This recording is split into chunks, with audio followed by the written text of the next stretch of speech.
And for more on this, David Schwartz, defense attorney and former prosecutor, and John Lauro, defense attorney and former federal prosecutor. Nice to see you both. Good evening. Nice to see you. Good evening. So, David, I want to start with you. What do you make of this? Well, first of all, the governor has the absolute power to pardon. I think that's very clear here. So no matter what the reason to pardon, whether it's this immigration issue or any other reason, he has the absolute right to do that. And the felony would have been an absolute deportation, and now it has to go to immigration court. So, John, you know, from my understanding, these two people were brought here when they were children. They were essentially refugees, so they were here legally. It's the felonies that they were being deported for. Is that correct?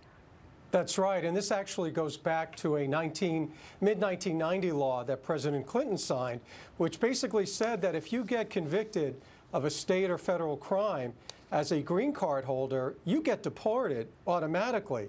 Now, what has happened over time is quite simply this. For someone who has committed a violent crime or a drug offense, then a pardon is probably not going to help them. They're going to get deported anyway by the Board of Immigration Appeal. For nonviolent offenders, then you at least have a fighting chance to remain in the United States. But what's happened now as a result of these pardons is that there's an unequal immigration system in the United States where non-citizens in California are being treated differently than non-citizens in Florida. It's a system that's just a mess. Now, David, do you agree that since these were essentially non-violent, that it's unlikely that they'll be deported, or do you think that they'll end up being deported ultimately? Well, no, I don't think they will be deported. Certainly for the non-violent crimes, it really gives them a good fighting chance. And look, every state is different. Every state is different. The criminal statutes in every state are different. One crime could be treated differently in one state as opposed to another state. So the fact that California is taking the lead on this and Governor Brown is taking the lead shouldn't, it shouldn't be held against California or the governor. You know, John, David mentioned that the governor can pardon whoever he wants to. What do you think of his decision to choose these type of people to pardon instead of focusing on people who are citizens here, people who haven't, people who are essentially American citizens? Well, I think he has pardoned people who are citizens as well, but clearly he's making a political statement, which in his view is very important. But the immigration process in the United States really needs to be uniform so that everybody's treated equally. And in this case, these individuals that escaped the Khmer Rouge catastrophes that took place many, many years ago. So there's a lot of sympathy, and I believe that was one of the reasons that he pardoned them. And Dave, these felonies did happen quite a long time ago. We're talking about 2003. We're talking about 1995. One had a felony, was convicted on felony weapons charges that were gang-related, and also stolen property valued at less than $400. Right. That was in 95. The other one convicted in 03. I guess the question is, are we making too much of this?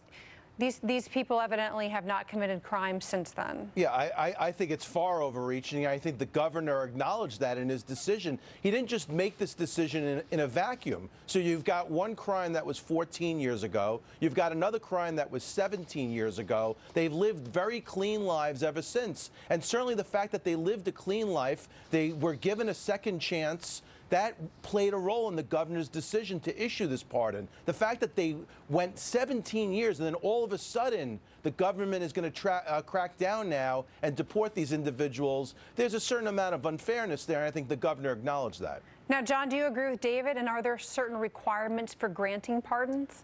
I do, absolutely. David is right. The governor in California has a very rigorous system where he examines each case individually, and in both instances they had to receive a certificate of rehabilitation, which indicated that by all accounts they're living lawful lives in the United States. So there's a lot of sympathy and a lot of merit to the pardon.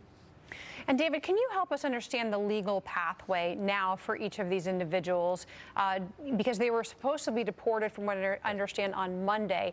Now they're not being deported. So what would be the next step legally? Right. So for these two cases that we're talking about, the cases now have to be reopened in the immigration court. And it's not a slam dunk that they're going to be able to stay here. But the fact of the matter is the idea that the felony is now gone, it's now not an automatic deportation. Now the court will weigh all the factors in deciding whether or not they should be deported or not. And John, just to kind of take it a step further, talking about California in general, what do you think about California in terms of, is it becoming too soft when it comes to felonies? You know, in 2014, Proposition 47 was a voter-approved ballot measure that allowed some felonies to be reclassified as misdemeanors. I think it reflects the politics of California. And quite frankly, we live in a federalist system where each state has the right to pass its own laws and make policy in this area, and California is certainly expressing its will.